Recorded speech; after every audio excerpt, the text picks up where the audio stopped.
Assalamualaikum warahmatullahi wabarakatuh. Om Swastiastu. Salam sejahtera. Namo Buddhaya, salam kebajikan. Oke saudaraku, sedulurku seiman, setanah sebangsa. Pada malam ini mari kita sinau bareng bersama saya Om Ogi. Intinya kita saling sharing-sharing. Jikalau cocok buat panjenengan monggo ditamel. Kalau tidak cocok silakan Anda abaikan. Bahwasanya di sini pada malam ini saya memang ingin berbagi cerita kepada panjenengan sedoyo untuk menanggapi sebuah pembicaraan orang-orang yang awam tentang seni budaya yang marak sering kita dengar, yaitu seni jaranan atau reog yang sering dibilang dengan kata-kata aliran setan atau memuja setan. Ada yang bilang kalau jaranan reog itu adalah hal-hal kesenian yang paling syirik. Oke saudaraku kesemuanya, jadi kesimpulannya kepada saudara sedulurku di sini, jangan Anda terlalu panas untuk mendengarkan pembicaraan orang-orang tersebut. Karena orang tersebut adalah orang-orang yang tidak paham akan seni budaya. Mereka tidak paham akan seni tradisional yang ada di tanah Jawa ini. Karena sesungguhnya seni tradisional Jawa Timur ini yang tepatnya ada di posisi jaranan atau reog itu adalah seninya orang Jawa Timur ya saudaraku, seni yang sudah diakui oleh Indonesia. Ini adalah seni yang turun-temurun, yang awal mulanya dahulu itu adalah para wali atau sunan yang membawakan seni tradisional ke Jawa ini. Kenapa saya bilang ini adalah aliran-aliran yang dibawakan oleh Sunan pada zaman dahulunya sampai berkreasi sampai saat ini saudara. Ini sebetulnya adalah sebuah filosofi gambaran sebagaimana dulu Syekh Sunan itu membawakan seni budaya kita ini, seni jaranan atau reog ke tanah Jawa ini, itu sebatas dalam mendakwahkan Islamnya melalui seni budaya. Karena di zaman dahulu itu memang sulit, itu saudaraku, untuk mengumpulkan orang-orang diajak untuk menganut agama Islam itu sulit. Karena pada zaman dahulu itu agama Islam memang agama yang terakhir. Dahulunya itu memang sudah ada agama yang tertua. Bahkan ada yang menyembah hal-hal yang lain, menyembah gunung, menyembah laut, menyembah matahari, bahkan ada yang menyembah pohon, gitu saudaraku. Jadi pada dasarnya untuk mengumpulkan sekelompok orang itu butuh perjuangan yang besar. Tuh, Sunan Syekh Subagir itu mengumpulkan orang itu sangat sulit melalui ceramah, dakwah, pembicaraan itu sudah tidak didengar oleh orang-orang zaman dulu. Maka dari itu, karena Syekh Subagir atau Sunan ini orangnya itu orang yang mengerti banget dengan akalnya, dengan syariat Islamnya, dia membawakan seni budaya yang dibawakan juga oleh Sunan Bonang. Maka dari itu mengadakanlah ke sebuah seni tradisional untuk mengumpulkan orang. Jadi jaranan itu ditabuh, bla bla bla bla, kan ngumpul nih orang. Nah kalau sudah ngumpul semua orang, dijeda disitulah Sunan mendakwahkan agamanya, menyiarkan agamanya, mengajak orang-orang untuk masuk ke agama Islam. Itu saudaraku, itu dulunya Sunan yang membawakan seni budaya. Bukan berartian jaranan atau reog itu aliran setan, itu salah. Itu orang-orang yang tidak pernah belajar apa arti seni budaya dan dari mana asalnya. Mereka cuma berunsur dan berpikiran jaranan setan, reog setan, nah gitu. Tidak, seni budaya tidak berunsur dengan kata-kata jin dan setan saudaraku. Karena apa? Jaranan itu sebetulnya itu oleh Sunan Kalijaga ini, Syekh Subagir ini, itu digambarkan untuk siksa neraka. Jadi intinya gambaran-gambaran dari siksa neraka atau gambaran-gambaran untuk zaman-zaman kelanggengan nanti di alam mahsyar kita kembali ke Allah. Itu saudaraku. Kenapa saya bilang begitu? Ya, karena dari seni gamelan, trompet, kendang, kenong, gong, itu sudah ada artinya kesemuanya. Tidak asal-asalan. Sunan itu mengadakan seni budaya untuk orang Jawa tidak asal-asalan dikasih ini tidak. Itu ada filsafah dan artinya tersendiri-sendiri. Itu. Karena biar tidak panjang-panjang, dari cerita gamelan saja. Kenapa saya bercerita bahwasanya ini adalah sebuah cerita zaman kelanggengan. Ini terletak pada sebuah pagelaran. Jikalau pagelaran itu mau dimulai mestinya dia pasti ritual, obong-obong dupa sesajen, iya tak? Nah, dalam artian obong-obong dupa sesajen itu bukan berartian menyembah setan, saudaraku, sedulurku. Itu sebatas menghormati kepada yang kasat mata, kepada yang gaib. Allah juga termasuk gaib. Karena apa? Dia tidak terlihat. Itu loh, saudaraku.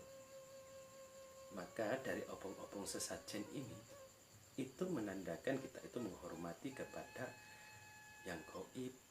Itu menghormati kepada yang menjaga tanah wilayah. Karena setiap wilayah itu pasti ada penunggunya, yaitu hal-hal gaib yang kasat mata.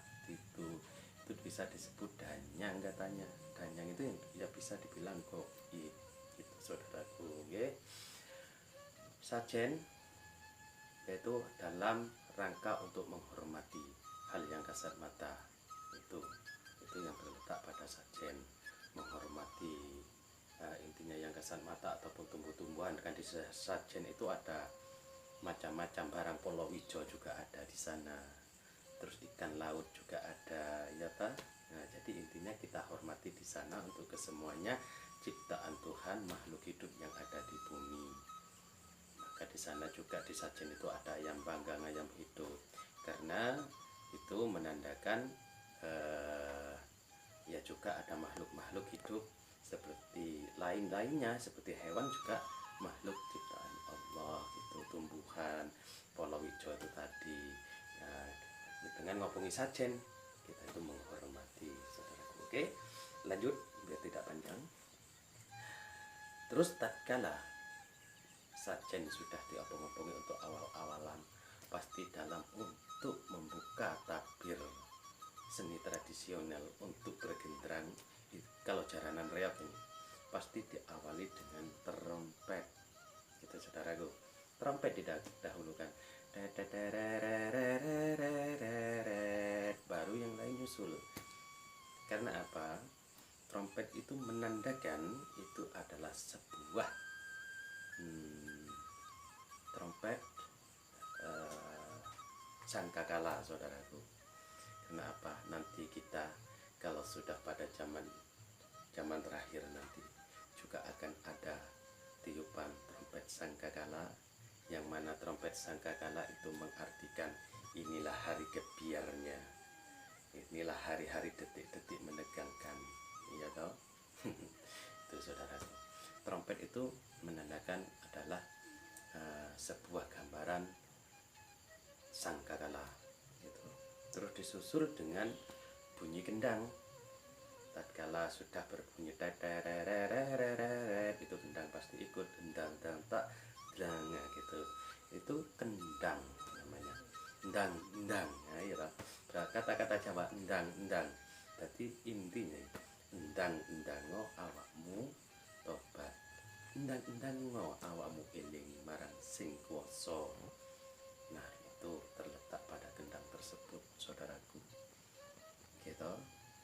Terus dilanjut dengan kenong dan gong juga, ya kan? Nah, kalau kenong nong, nah itu mengartikan nong tunung ning rasa. Gitu. rasa gitu ya saudaraku. Kenong itu adalah dununge rasa kan mamula munine nung nung nung nung. Nah itu dununge rasa. Dununge rasa itu adalah sifat orang-orang yang dununge rasa sejati itu adalah orang-orang yang tidak mempunyai hal-hal keduniawi, benci tidak punya dibuang itu saudaraku.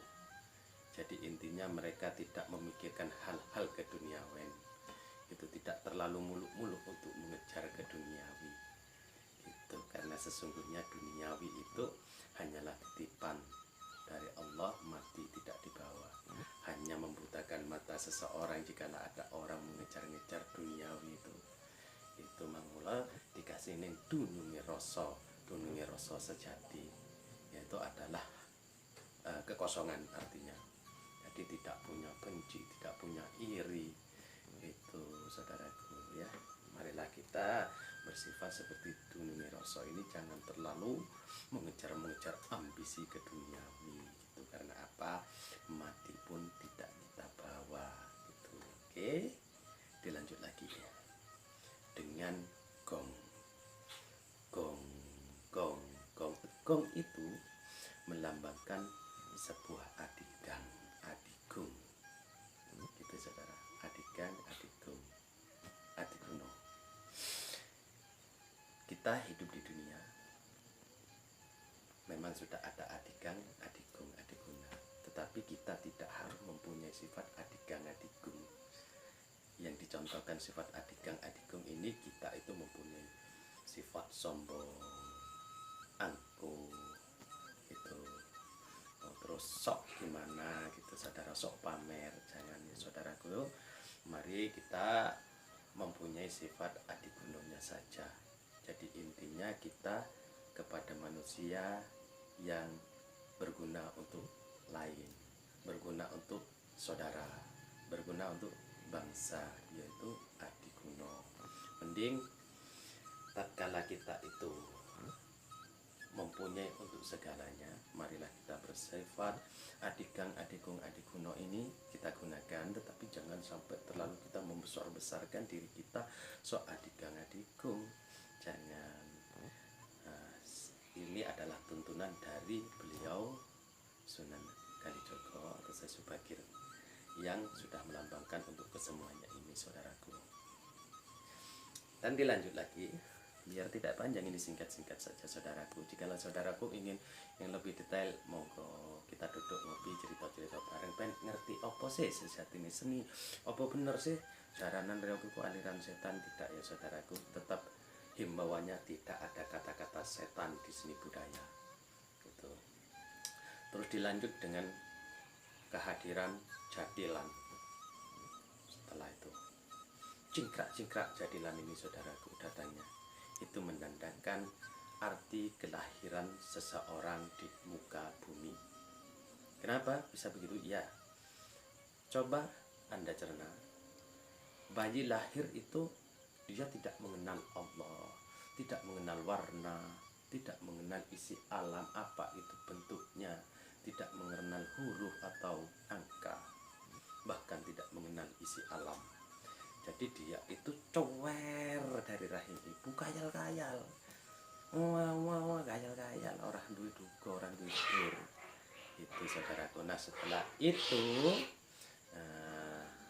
kalau sudah bayi ini dewasa dan ingat kepada yang kuasa, maka dia sudah mengenali isi alam kesemuanya, maka dia akan sesembah kepada Maha Gusti.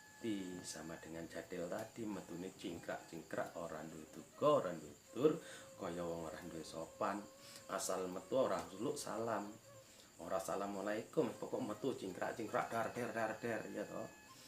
Nah, tapi setelah tepat pada saatnya nanti, kalau sudah dia berputar-putar mengelilingi kalangan, intinya mengelilingi dunia atau mengenal isi alam, dia akan sesembah pamit blantung telak, nah, gitu.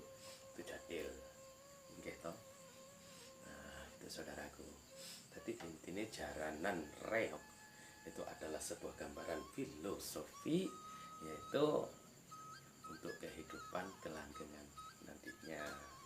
Ini sebuah ceritanya begitu saudaraku, karena banyak orang tidak mengerti gitu.